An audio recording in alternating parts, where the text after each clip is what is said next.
नमस्कार दोस्तों, परिमदा arts coaching centre में आपका बहुत बहुत स्वागत है। मैं अंकित। आप पढ़ रहे हैं नेशनल इनकम।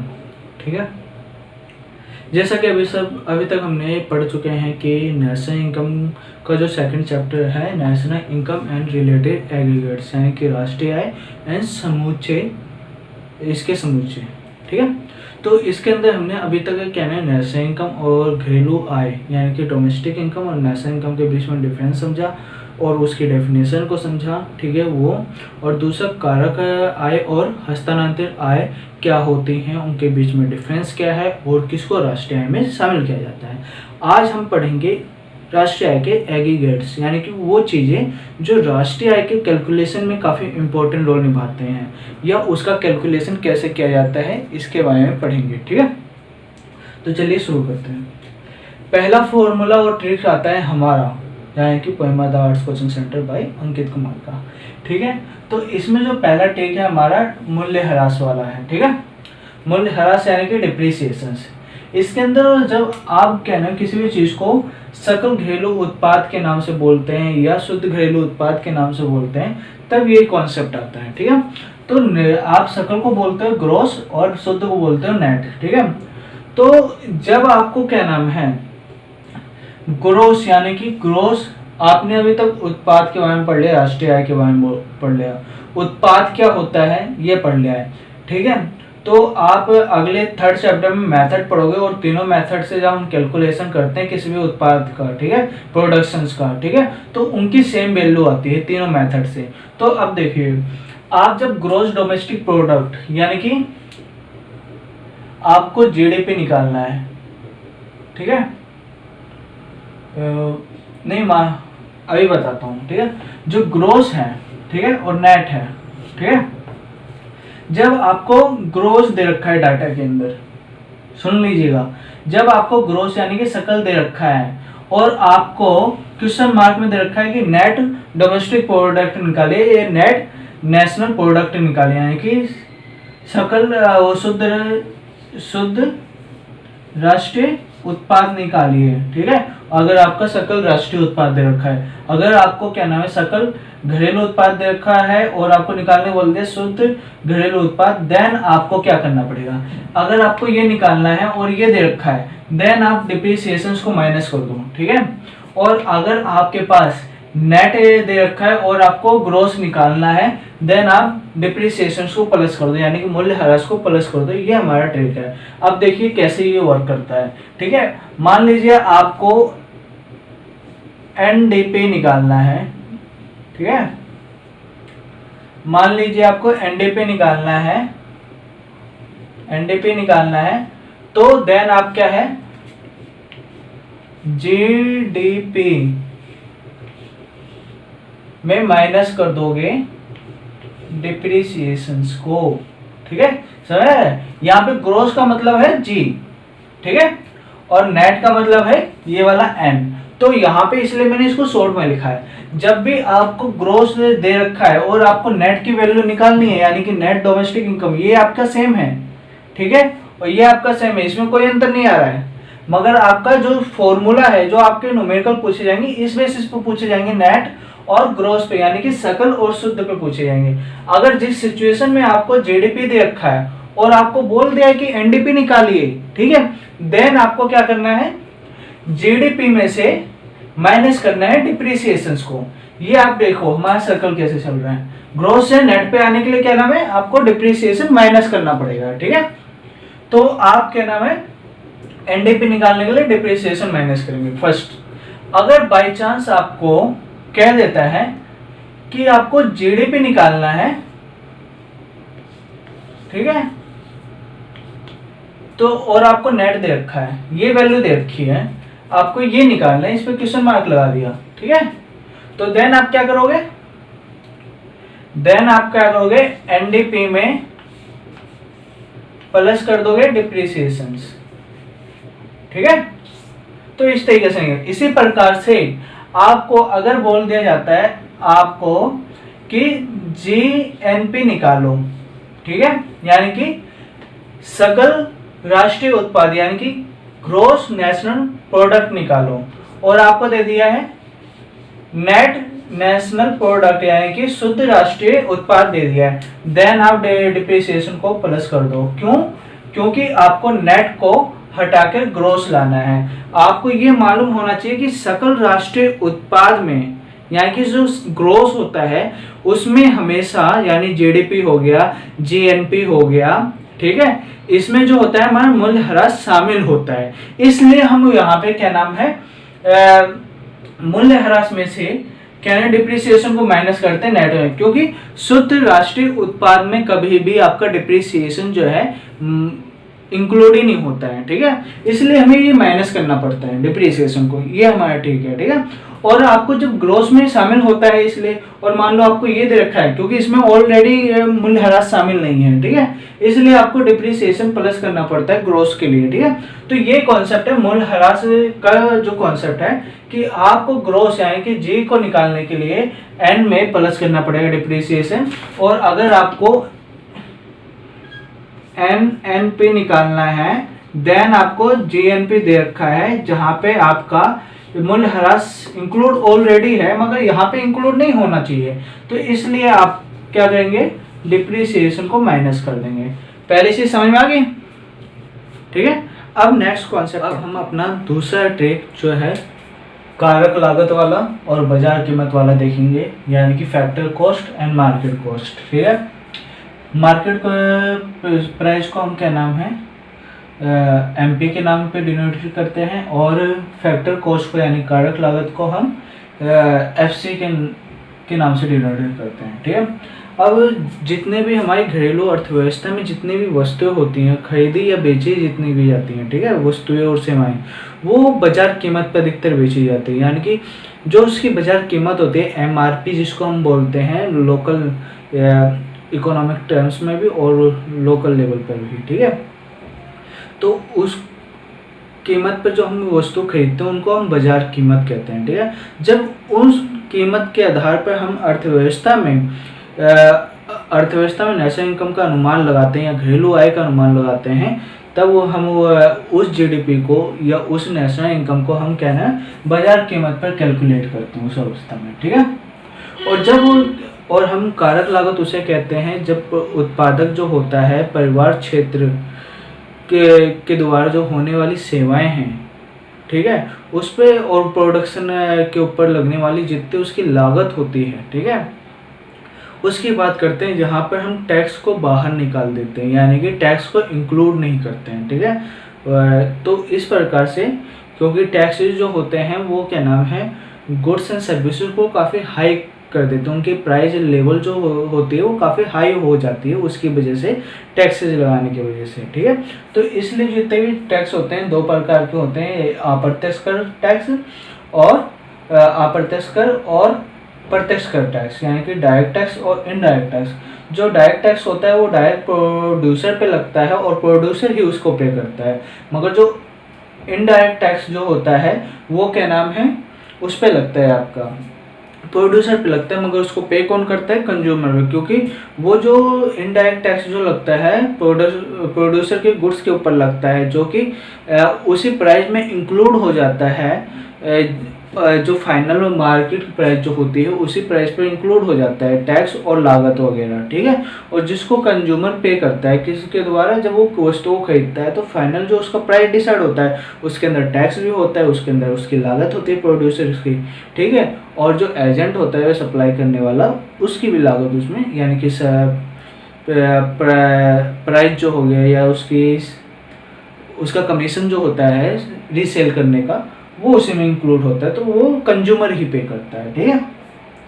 अब आर्थिक सहायता एक होती है, ठीक है। आर्थिक सहायता जब गुड्स एंड सर्विसेज पे लगती है, अगर किसी गुड्स एंड सर्विसेज की कीमत काफ़ी हाई है तो गवर्नमेंट ये चाहती है कि उसका स्टॉक पड़ा ना रह जाए या वो अनबिका ना रह जाए, तो इसलिए क्या नाम है प्रोड्यूसर्स को आर्थिक सहायता गवर्नमेंट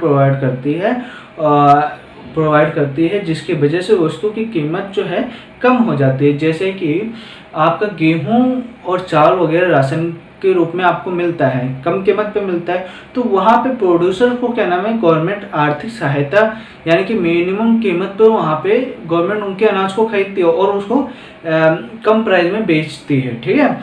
तो इससे क्या होता है कि लोगों की का कंजप्शन खत्म ना हो, ठीक है, जो कंज्यूमर है उनका कंजप्शन ना खत्म हो और वो गरीबी रेखा से बाहर निकल जाए। इसके लिए क्या नाम गवर्नमेंट क्या करती है, प्रोड्यूसर्स को आर्थिक सहायता प्रोवाइड करती है ताकि वो कम कीमत पर वस्तुओं और सेवाएं लोगों को प्रोवाइड करवा सकें, ठीक है।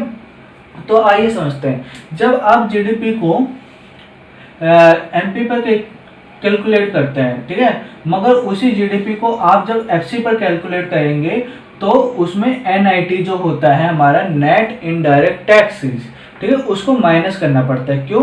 जो हमारा बाजार कीमत जो होता है, ठीक है, बाजार कीमत में पहले से ही शुद्ध अप्रत्यक्ष कर यानी कि इनडायरेक्ट टैक्स जो है ऑलरेडी इंक्लूड होता है, ठीक है, क्योंकि जो बाजार कीमत पे वस्तु बिकती है उसके अंदर सारे टैक्स लिखा होता है ना, प्रोडक्ट्स के नीचे जहाँ प्राइस होता है ऑल टैक्स इंक्लूडेड, ठीक है, तो वो उसमें क्या है सारे टैक्सेस इंक्लूड होते हैं। तो वो टैक्स जो है ऑलरेडी क्या है बाजार कीमत पे जो बिकने वाली वस्तुएं होती हैं उनमें इंक्लूड होता है, इसलिए क्या नाम है इसमें जो है एनआईटी तो जुड़ता है, मगर जो बाजार कीमत वो कारक लागत पे आप क्या नाम है जीडीपी का अनुमान लगाएंगे तो आपका अप्रत्यक्ष कर यानी शुद्ध अप्रत्यक्ष कर जो है इंक्लूड नहीं होता है, इसलिए हमें क्या नाम है एमपी में से मार्केट प्राइस में से क्या नाम है एनआईटी को माइनस कर देते हैं, ठीक है। अब एनआईटी क्या है, एनआईटी का जो फॉर्मूला है अप्रत्यक्ष कर माइनस आर्थिक सहायता यानी कि इनडायरेक्ट टैक्स माइनस आर्थिक सहायता, ठीक है, आर्थिक सहायता। तो इस प्रकार से आपका निकलता है। मगर जब आप क्या नाम है एफसी से एमपी पे जाते हैं यानी कि एफसी आपको दे रखा है जीडीपी आपको एफसी पर दे रखा है और देन आप निकालते हो एमपी पर उसी जीडीपी को, देन आपको एनआईटी प्लस करना पड़ता है। क्यों? क्योंकि आपको पता है कि बाजार कीमत पे जितने भी जीडीपी हो या राष्ट्रीय आय हो उसमें क्या नाम है टैक्सेस आर इंक्लूडेड। जो आपका जीडीपी होता है मान लीजिए आपको दे रखा है निकालने को बोल रखा है कि जीडीपी एमपी निकालिए और आपको डाटा में दे रखा है जीडीपी एफसी, ठीक है। देन आपको पता है आपका जो है आपको एमपी से एफसी पे आना है, किस पे आना है एमपी से, क्योंकि एमपी को आपको निकालना है, ठीक है, और एफसी डाटा में दे रखा है सॉरी एफसी से एमपी पे जाना है क्योंकि एफसी दे रखा है एमपी निकालना है। देन आप प्लस करोगे एनआईटी, ठीक है, नेट इनडायरेक्ट टैक्स। और अगर आपको मान लो बोल दिया एनडीपी एफसी निकालना है, देन आपको निकालना है और आपको दे रखा है एनडीपी एमपी, तो आपको पता है एमपी से हमें एफसी पे आना है। कहाँ पे आना है? एमपी से एफसी पे आना है, तो क्या है आपको माइनस करना है एनआईटी, ठीक है। इसी तरीके से मान लीजिए आपको एनएनपी एमपी पर दे रखा है, ठीक है, तो आपको जो है एनएनपी एफसी दे रखा है, देन आपको पता है एफसी से आपको एमपी पे जाना है, प्लस करना है आपको एनआईटी, ठीक है, समझ में आ रही बात। तो एनआईटी ये हो गया, ठीक है। इस तरीके से आपको ये चीज ध्यान रखना है एनडीपी एफसी, ठीक है, प्योर घरेलू आय कहलाती है, ठीक है, और आपका ये एनएनपी एफसी ये प्योर राष्ट्रीय आय कहलाती है,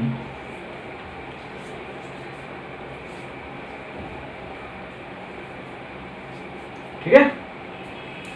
अब हम तीसरा ट्रिक पढ़ेंगे अपना।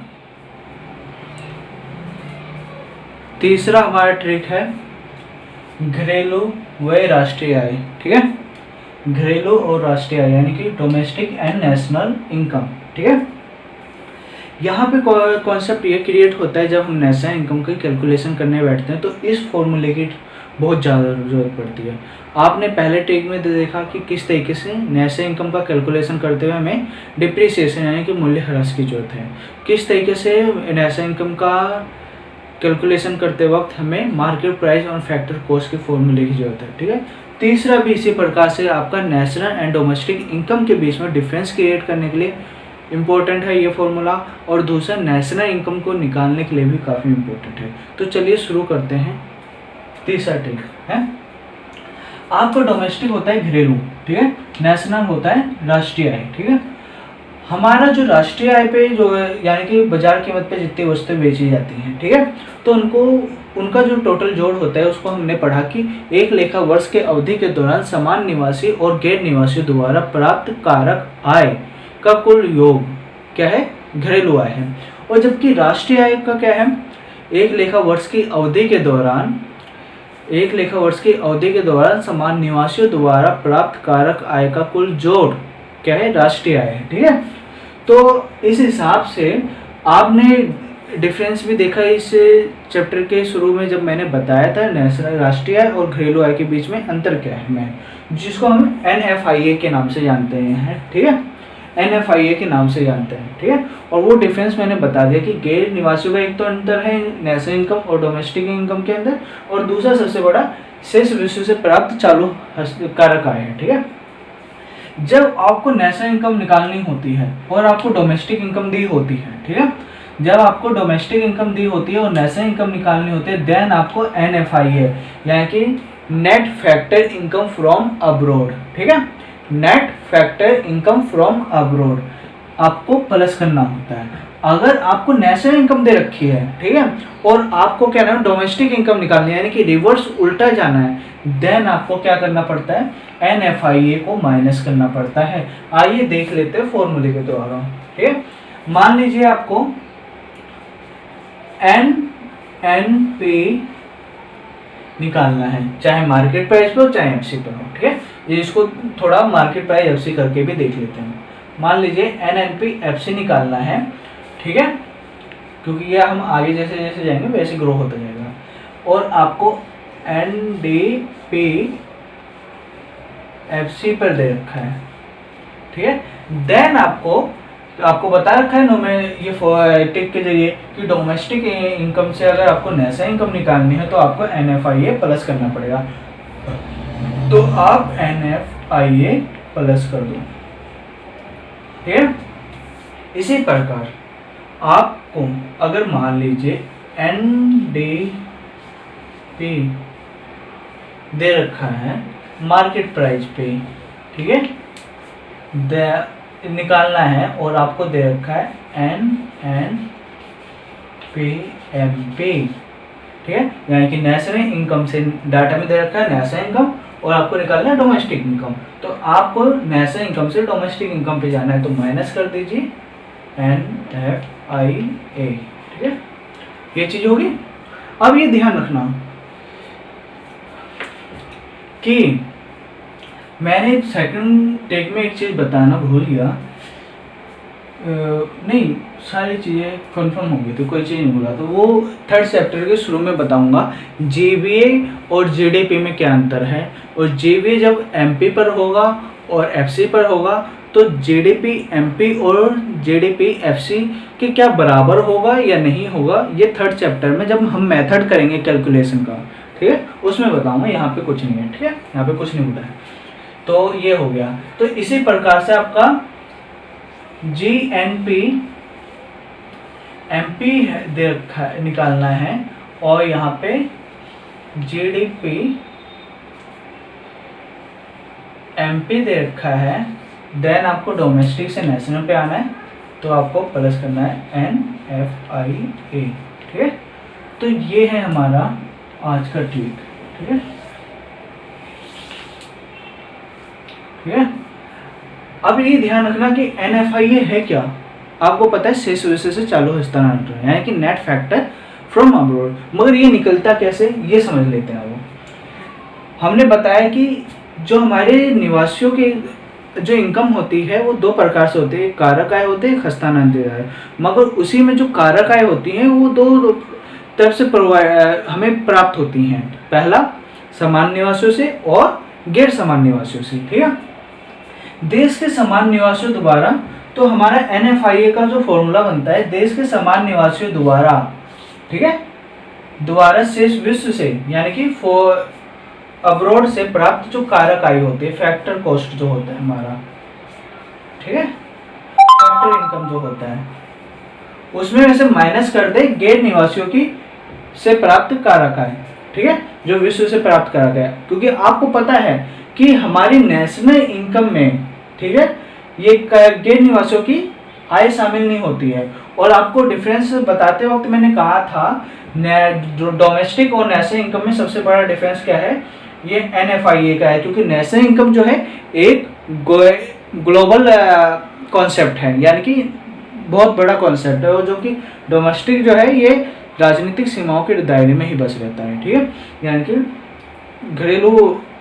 ये घरेलू अर्थव्यवस्था का कॉन्सेप्ट है, ये नेशनल अर्थव्यवस्था का कॉन्सेप्ट है, ठीक है। तो ये है आपका, तो ये हो गया।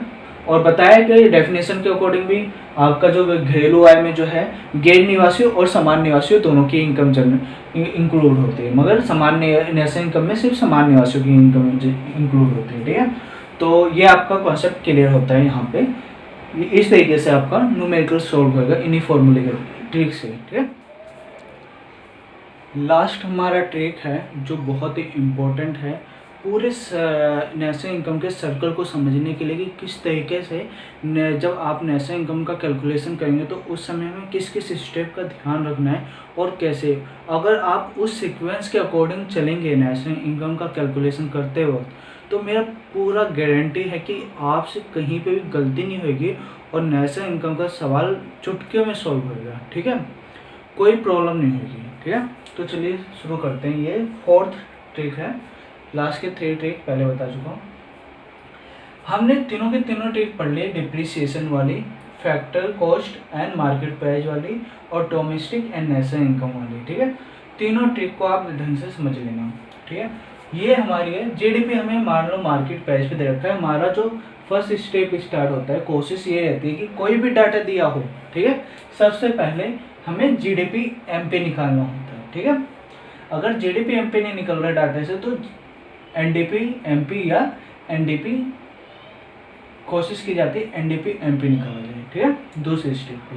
मगर अधिकतर जितना भी डाटा दिया होता है उसमें ये रहता है कि उन डाटाओं से क्या नाम है जीडीपी एमपी ही निकलता है, ठीक है।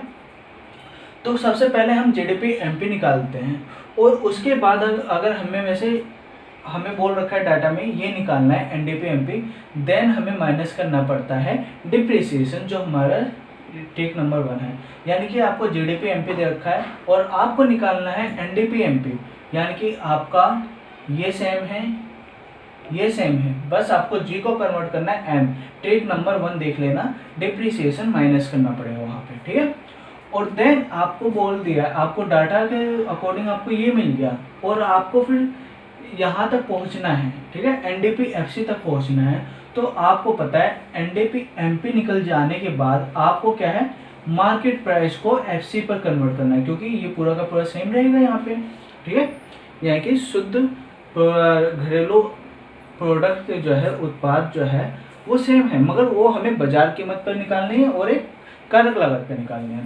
तो इसके लिए आपको एनडीपी एमपी पर में से माइनस करना पड़ेगा एनआईटी, ठीक है, एनडीपी एमपी, यानी कि एनआईटी का मतलब क्या है, शुद्ध अप्रत्यक्ष कर, यानी कि net direct tax, indirect tax, ठीक है। तो उसको माइनस करना पड़ेगा ट्रिक नंबर 2, ठीक है। तो ये ध्यान रखना, फर्स्ट स्टेप आपका क्या आएगा, जीडीपी एमपी आप निकालने के बाद फिर एनडीपी एमपी में निकालने की कोशिश करोगे, फिर उसके बाद घरेलू आय। जो आपका जब ये निकल आता है, ठीक है, एनडीपी एफसी एनआईटी माइनस करने के बाद आप डायरेक्ट यहाँ से एनआईटी माइनस करोगे, यहाँ पे पहुँच जाओगे जीडीपी एफसी पर, मगर इसको माइनस करने के लिए आपको डिप्रिसिएशन माइनस करना पड़ेगा। तो ये स्टेप इम्पोर्टेंट है for this and for this, ये दोनों स्टेप इम्पोर्टेंट है। तो स्टेप नंबर 2 आपका कंप्लीट हो जाता है। स्टेप नंबर 3 पे आप पहुंच जाते हो, इसको बोलते हैं, जब आप ये निकाल लेते हो एनडीपीएफसी, इसको बोलते हैं प्योर घरेलू आय बोलते हैं। क्या बोलते हैं, प्योर डोमेस्टिक इनकम बोलते हैं, ठीक है। एनडीपीएफसी आपका तीसरे स्टेज पे निकल आता है, तीसरे स्टेप पे निकल आता है। देन आपको थर्ड स्टेप से अगर आपको फोर्थ स्टेज पे जाना है, फोर्थ स्टेप पे जाना है जहाँ पे आपको NNP-FC निकालना है, जो कि हमारा राष्ट्रीय आय होता है। क्या होता है? राष्ट्रीय आय होता है।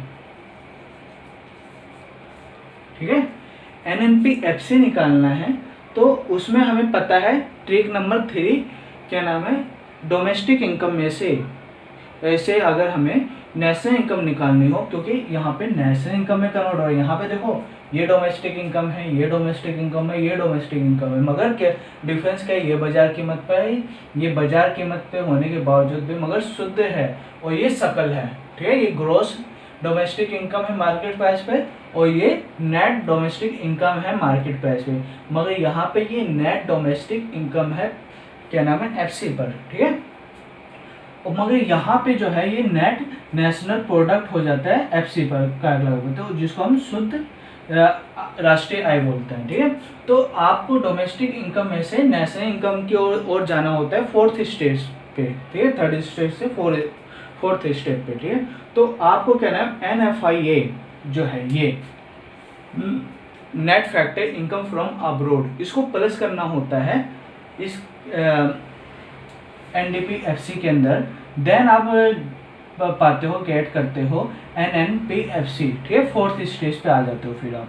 ठीक है, यहाँ पे आपकी राष्ट्रीय आय निकल आती है, और यहाँ पे आपका घरेलू आय यानी कि डोमेस्टिक इनकम निकल आती है, यहाँ पे नेशनल इनकम निकल आता है। ठीक है, तो यहाँ तक तो एक प्रोसेस खत्म हो जाता है आपका नेशनल इनकम तक।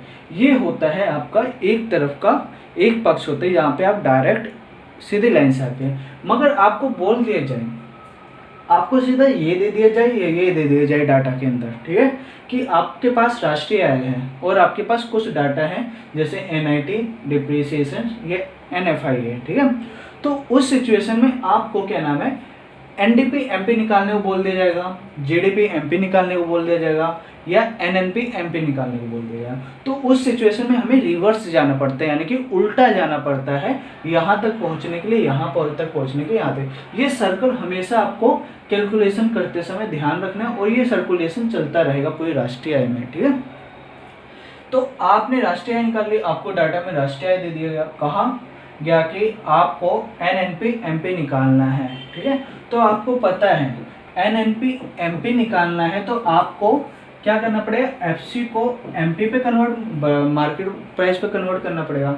उसके लिए क्या नाम है, ट्रिक नंबर 2 क्या है हमारा, बोला गया है उसमें FC से अगर आपको MP पे जाना है, कोई चीज़ निकालनी है, देन आपको NIT यानी कि नेट इनडायरेक्ट टैक्स प्लस करना पड़ेगा। ठीक है, आप आ जाते हैं 5वें स्टेप पे। ठीक है, और अगर आपको यही दे रखा है NNP-FC, ठीक है, राष्ट्रीय आय दे रखा है, और आपको बोल दिया कि NDP-MP निकालना है। ठीक है, तो आपको ये दोनों स्टेप जो है ध्यान रखने हैं। 6ठे स्टेप यहाँ पे क्या है, आपको पता है आपने FC को कन्वर्ट कर लिया, FC को कन्वर्ट कर लिया, तो देन आप क्या करोगे, ये अब D को कन्वर्ट करना है, क्योंकि ये डोमेस्टिक इनकम है और ये नेशनल इनकम है, ये नेशनल इनकम है, मगर ये मार्केट प्राइस पे, ये FC प्राइस पे। ठीक है, ध्यान रखना।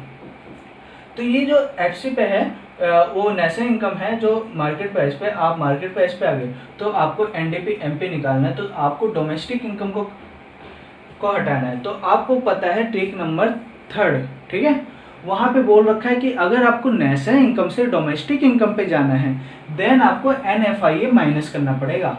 ठीक है, यहाँ पे आप NFIA माइनस कर दो, या यहाँ माइनस करके फिर इसको प्लस करो। ठीक है, तो आप आ जाते हैं 6ठे नंबर पे। ठीक है, या पहले इस स्टेप को कर लो, या पहले इस स्टेप को कर लो, किसी को भी कर लो। ठीक है, कोई सा भी स्टेप आगे पीछे कर सकते हो, मगर वहाँ पे ये दिक्कत हो जाएगी, आपको खुद को पता नहीं चलेगा कि हमने पहले कौन सा स्टेप कर दिया। इसलिए इसी सीक्वेंस से चलो, number 1, number 2, number 3, number 4, number 5, number 6। ठीक है, नंबर 6 पे आप आ जाते हो NDP-MP पर। ठीक है, जब आप NFIA क्या नाम है माइनस कर देते हो NNP-MP में से। ठीक है, और देन आपका 7वें स्टेप पर आता है, यानी कि दोबारा आप क्या नाम है उसी पे आ जाते हो GDP-MP।